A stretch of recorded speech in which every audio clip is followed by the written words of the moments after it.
வணக்கம். சற்று முன் கிடைக்கப்பெற்ற மிக மிக முக்கியமான செய்தி ஒன்று வெளியாகியுள்ளது. அனைத்து இந்திய அண்ணா திராவிட முன்னேற்றக் கழகத்தில் ஓபிஎஸ் அவர்களை சந்திக்க உள்ளார் எடப்பாடி பழனிசாமி அவர்கள்.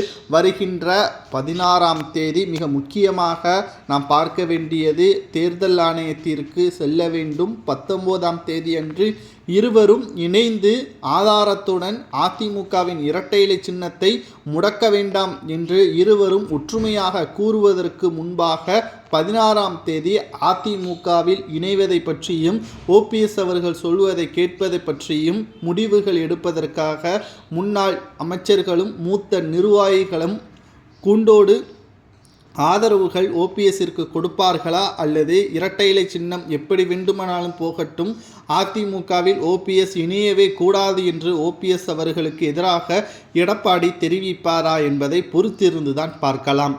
ஆனால் சில முக்கியமான நிர்வாகிகளும் முன்னாள் அமைச்சர்களும் தெரிவிப்பது என்னவென்றால், கடந்த 10 தேர்தல்களில் நாம் தோல்வியடைந்து விட்டோம். அதிமுகவின் தொண்டர்களும் தற்பொழுது யாருக்கு ஆதரவாக இருக்கிறார்கள் என்ற குழப்பமும் தற்பொழுது வரை இருக்கிறது.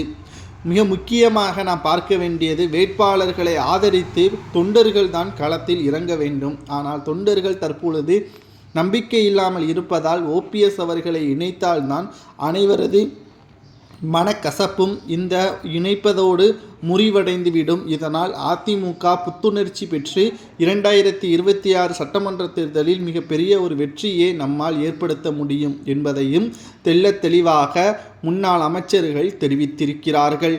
இதை அடிப்படையாக கொண்டுதான் வருகின்ற 16ஆம் தேதி அதிமுகவின் அலுவலகத்தில் பேச உள்ளதாகவும் 19ஆம் தேதியன்றி தேர்தல் ஆணையத்திற்கு செல்ல உள்ளதாகவும் தகவல்கள் வெளியாகியுள்ளது.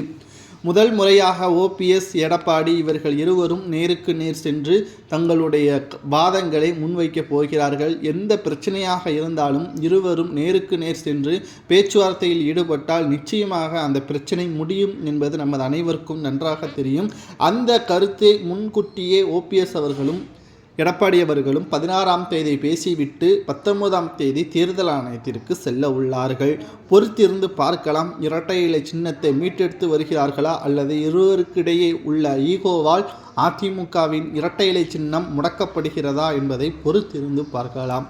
ஆனால் முன்னாள் அமைச்சர்களும் மூத்த நிர்வாகிகளும் கூறுவது என்னவென்றால், நாம் வெற்றி அடையக்கூடிய கட்டாயத்தில் இருக்கிறோம். அதில் நாம் தோர்த்துவிட்டால் நிச்சயம் அதிமுகவை இழுத்து மூட வேண்டியதுதான் என்ற பல்வேறு தகவல்களும் தற்பொழுது வெளியாகி கொண்டிருக்கிறது.